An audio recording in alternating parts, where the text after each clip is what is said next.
let me just ask this question because, I want to get deeper into Nick's psyche. Okay. Because I know you were a part of it. What would you have done differently, or what do you think you guys did well during the insurrection? Why is it gotta be you guys? Proud Boys.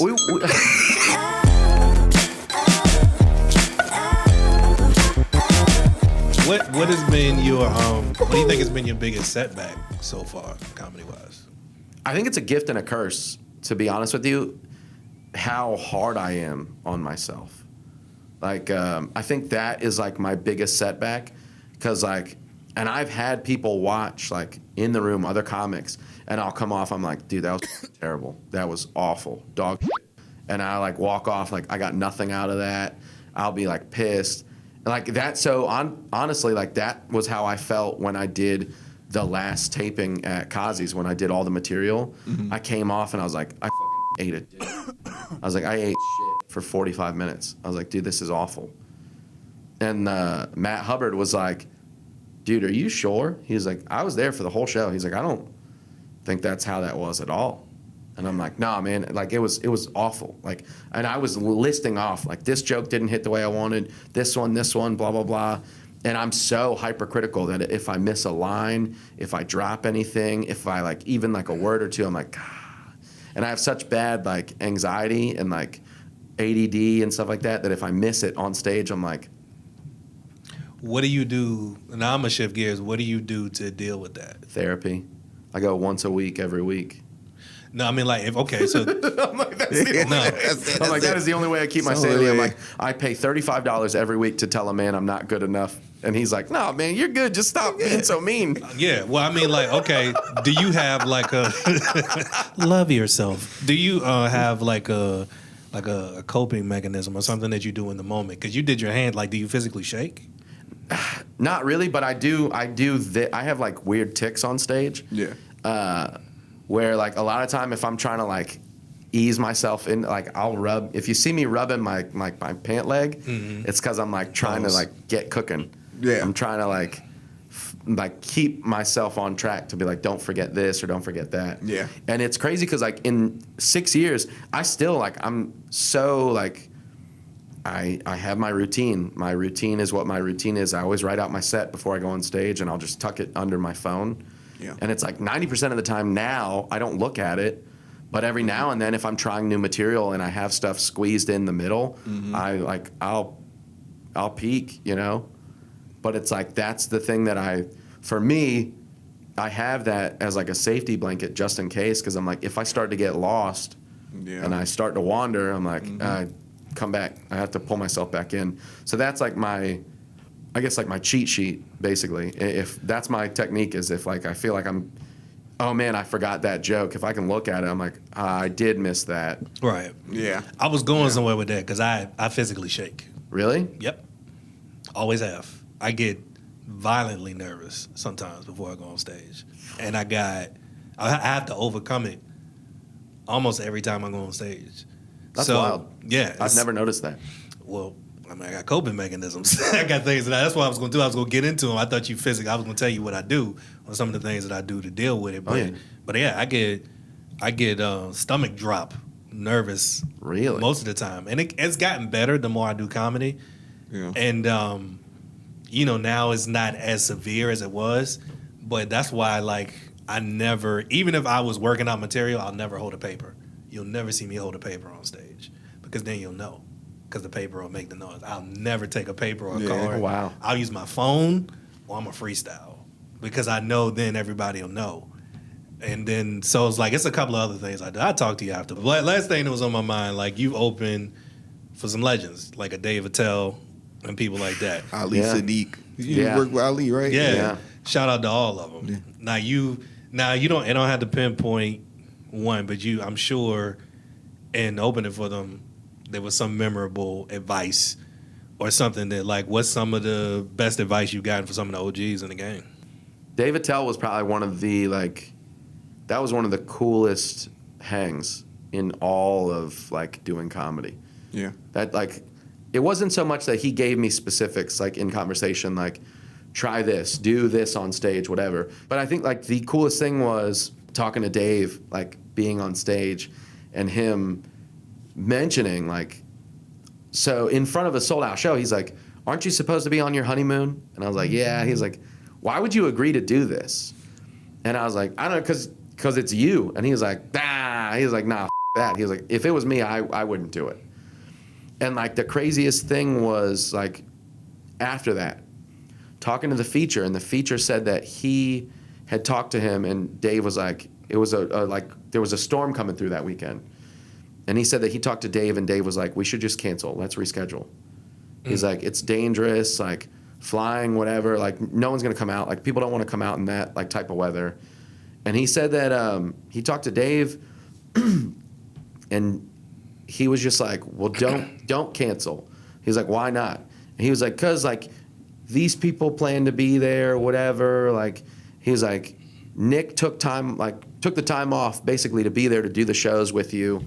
You know, he's a new comic. Like it's a thing that's like a big deal for him. Mm-hmm. And he said that Dave was just like, he doesn't care. He's worked with me before. He doesn't give a shit. Like this is nothing to him. And to think that was like hearing how that conversation happened and him being like, no, dude, like you don't understand. Like for a new comic, that's a huge accolade. Being able to say like, I opened for Dave Attell. He's like, that's huge. Yeah, that's a credit. Yeah. And he was saying like, that Dave doesn't understand who Dave is even this far in, that for him, he was like, it's just another show. And it was like really cool because like that night he took us out to dinner and like paid for our food and was basically just like, enjoy your honeymoon. You guys enjoy the rest of your night. He was like, y'all take all the leftovers, whatever, blah, blah, blah. And he was like, you know, he was good working with you. See you tomorrow, whatever. And it was just like that in itself, like that moment to like have a window into what people would, there's a lot of people that would say is one of the best working comedians ever, right? Mm-hmm. Like, Right. Yeah. At least, you know, in American history. Yeah. Yeah. He's one of the best comics ever. And to really like have a dude like that has still zero ego or like, you know, doesn't view himself as a guy that has any right or like entitlement to be like, no, you opened for me. This is what I'm doing. This is what we're doing. Yeah. Or like there was nothing there. Yeah. So like that in itself, that like just watching how he was around people was like, that was the lesson. You know what I mean? Without like him saying specifically like, hey, do this, don't do this, whatever. Just watching how he interacted on stage, like with people in general as a whole. That was the lesson, and that was like where the value was really there. Humility. Yeah, it was crazy. Yeah. He's one of the only headliners I've ever worked with that like I had my merch in my car, and he's like, "You got merch, don't you?" And I was like, "Yes, sir." And he was like, "All right, put it with ours." And I was like, "What?" And he's like, "Set your merch up after the show." And I was like, "Dude, I'm just hosting. Like I don't have to do all that." He's like, "No, you need to make money like the rest of us." And he's like, put your merch up with ours. He's like, people are more inclined to buy from everybody when they see everybody together selling. Yeah. Put your stuff up with us. Do it. And like one of the cool things was like on stage, I had my shirt. He held up my shirt, and he was just like, I'll buy a shirt from you. He gave me money on stage and was like, here, this is to your marriage. Have a happy honeymoon, whatever. You guys have a good, like, healthy marriage. That's dope, bro. Well, that's all we got for you in the interview side of it, unless you got do you have another question or something you follow up? Nah, that's what I'm saying. Y'all done covered everything that I had in mind. Unless, you you know what? Let me just ask this question because, you know, I want to get deeper into Nick's psyche. Okay. Because I know you were a part of it. What would you have done differently, or what do you think you guys did well during the insurrection? Why is it gotta be you guys? Proud Boys. I'm not proud about it, but if I was involved, I'm just saying, I'd be real proud if we got like a bunch of party buses and, you know, like streamers. Right. I think it could have been a little less violent and a little more like, more of a party. I think we should have taken a page out of the gays book, you know? The gays? Wait, The gays slow down, float. Proud Boy. You know? We're asking the hard-hitting questions. Hard questions here at I like that Jokeaday. at the end, you're like, let's get him canceled. That's how we do it. Build you up. Great to guy. knock you down. Illustrious. Illustrious.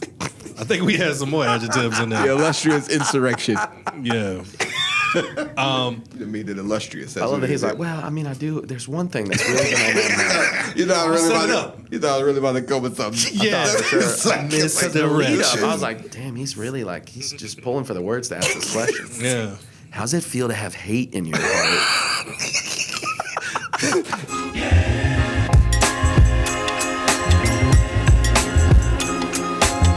I use that to lead it to everybody we bring in on the show. We like to do a segment called Sit Down and Stand Up. Sit Down and Stand Up is just workshopping a bit, something new that you might be working on. We'll give you some ideas, some tags, some questions. You can like it, hate it, whatever. This is just fun for the podcast. Sweet. You know what I'm saying? So if you got something, do you have something that you're working on? Yeah, I mean, I got a bunch of new stuff that I'm working on, but I wrote a joke this week that I did. So I did like 3 spots last night, and I worked on this joke. So the joke is, so my wife and I, we just had to buy her a new car because her car just died. Okay. We bought her a new car. We bought an SUV. We got a RAV4, really nice. But I didn't realize that we bought a chick car until after we bought it. We got it home, we cut it off, and it had a message that popped up on the dashboard. It said, remember, check the back seat. I watch a lot of horror movies, so immediately I was like, that's really funny. This car doesn't want us to get murdered, so we should check the back seat before we get out, just to make sure nobody's hiding back there. Right. And my wife was like, no, dummy. That's for all these moms that keep forgetting that they have kids in the back seat, and they're leaving their kids in the car and running out and doing stuff. And I was like, yeah, but like, which one's more scary? Some crazed maniac hiding in the back seat ready to like slit your throat? Or like some sketchy, like some like angry white mom rushing into Starbucks to get her coffee in the morning? And I was like, never mind, don't answer that. I already know the answer to that question. I know which one's scarier. Yeah. But it's like, I have a buddy that actually works for Geico, and he told me like once a week he'll get calls from like these frantic moms that are like, please, somebody help me. My car was stolen and my baby was in the back seat. What do I do? And he said every time my answer is always the same thing, and it's call the police. Like, what am I supposed to do, Right. dude? What am I worked for Geico. Like, you should call 911. I would love to see how that conversation would play out, you know? She's on the phone and she's like, officer, please, somebody help me. My car was stolen and my baby was in the back seat. This is good coffee, though. Right. So I've been trying to, like, I feel like it needs more, like, tags, more punches, whatever. But, like, that's the bit that I'm, like, trying to figure out and work on. I think it's really funny.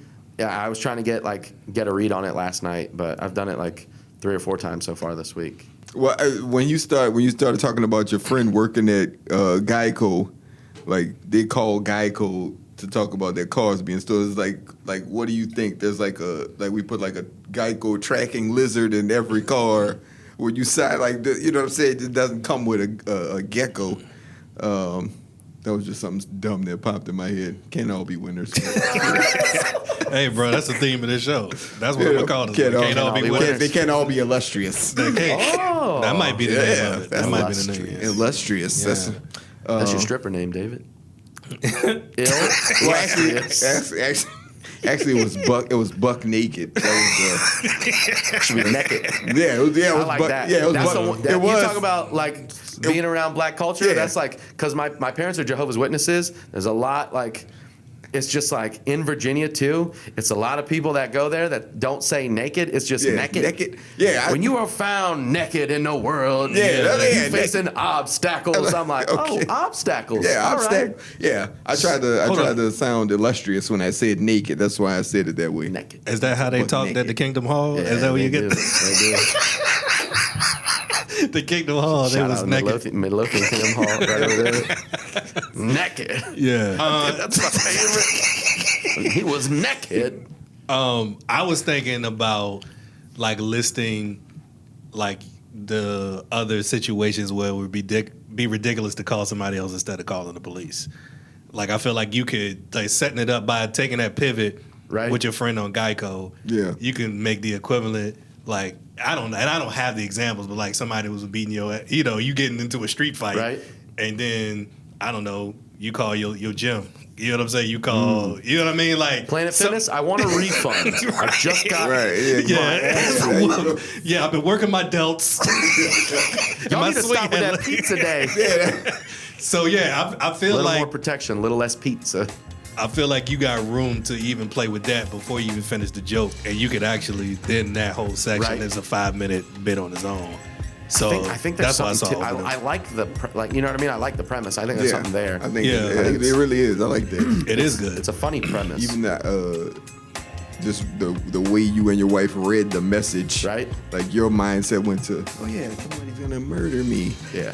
See, but again, that goes back Yeah. to Or you can play with the argument between which one was more scary. You could defend why the killer's scarier than the baby getting abandoned. Right. You know what I'm saying? Yeah. You could play That's that could be another one. comedically because in my mind, what's scarier really depends on the temperature. You know what I'm saying? Like how hot is it outside? Like if it's super hot, then the baby's scarier. But if not, Right. then baby's okay. You know I what need I to mean? figure out the wording on the what's scarier: some crazed maniac hiding in your backseat ready to slit your throat, or some because that's the part where I get caught up. I'm like, do I want to specify some crazy white lady rushing into Starbucks in the morning to get her coffee?